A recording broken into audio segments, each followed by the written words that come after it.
ভরা শীতের মরশুমে আমি চলে এসেছি গ্র্যান্ড রাইস সেরেমনি পার্টিতে। পার্টিটা ছিল বর্ধমান ম্যারেজ হলে। পেডিক ডক্টর সৌরভ মন্ডল স্যারের ছোট ছিল রাইস সেরেমনি বলে কথা। আমি তার ভেতরে ঢুকেই পড়লাম। ঢুকেই দেখি জাস্ট ওয়াও অ্যারেঞ্জমেন্ট। ঢুকেই দেখি সামনে এত বড় স্টেজ আর সেখানে বেশ গান বাজনা চলছে। একটু এগিয়ে দেখি কিছু মানুষ সুন্দর সুন্দর বেলুন গুলো বাচ্চাদের উপহার দিচ্ছে। চলে আসলাম একটু খাওয়া দাওয়া করতে। গিয়ে দেখি স্টার্টারে এত আইটেম যে কোথা থেকে শুরু করে কোথায় শেষ করে তো ভেবেই পাই না।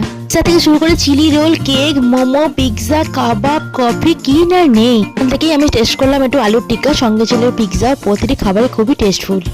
একটা ব্যাপার কিন্তু আমার খুবই মন ছুঁয়ে গেছিল। প্রতিটি খাবারই একদম সামনে দাঁড়িয়ে লাইভ টেলিকাস্ট ভিডিও করার মতো বানিয়ে একদম 5 মিনিটের মধ্যে সার্ভ করে দিচ্ছে। মোমো তো আমার ভীষণ পছন্দের একটি খাবার, তাই আমি সব জায়গায় গিয়ে এটি টেস্ট করে থাকি। এর সাথে সঙ্গে ছিল আমার প্রিয় সইতা দিও। স্টার্টারে ছিল আরো আইটেম। পাশে ছিল ভ্যারাইটিস রকম মকটেলের জুস। হ্যাঁ, ঠিকই শুনছো, এখনো কিন্তু স্টার্টার আইটেম শেষ হয়নি।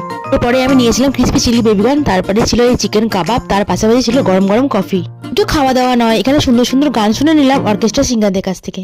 কিছুর মাঝে দেখি আকাশটা একদম আলোয় ভরে গেছে আতশবাজিতে। তো এত আয়োজন কার জন্য? ওই যে ছোট্ট বেবি বইয়ের ভাবের জন্য। সেখানে গিয়ে দেখে নিলাম তার কেক কাটিং পর্ব। ছিল স্যার ম্যাডামের পুরো পরিবার। হ্যাঁ, এখানেই শেষ নয়, বাচ্চাদের মন ছুঁয়ানোর জন্য কিছু খেলাও দেখানো হচ্ছিল যেখানে ইটস ম্যাজিক।